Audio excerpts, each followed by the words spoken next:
இந்த கொஸ்டின் ப்ரீவியஸாக TNPSC example கேட்டிருக்காங்க.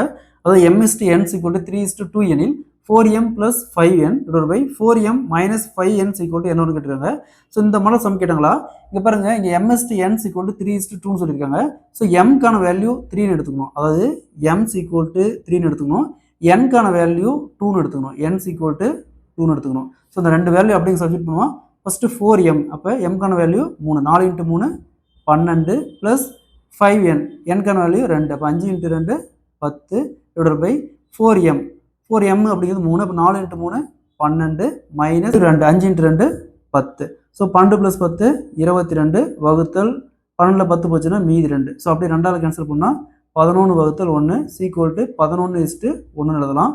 ஸோ விகிதம் பார்த்தோம்னா 11:1. Option D is the correct answer. இந்த சம் பாருங்க, m/n = 2:1 எனில் 4m + 5n / 4m - 5n = என்ன கேட்குறாங்க. ஸோ அதே மாதிரி இந்த சம்ம சால்வ் பண்ணிக்கிற ஆன்சரை கமெண்ட்ல போடுங்க.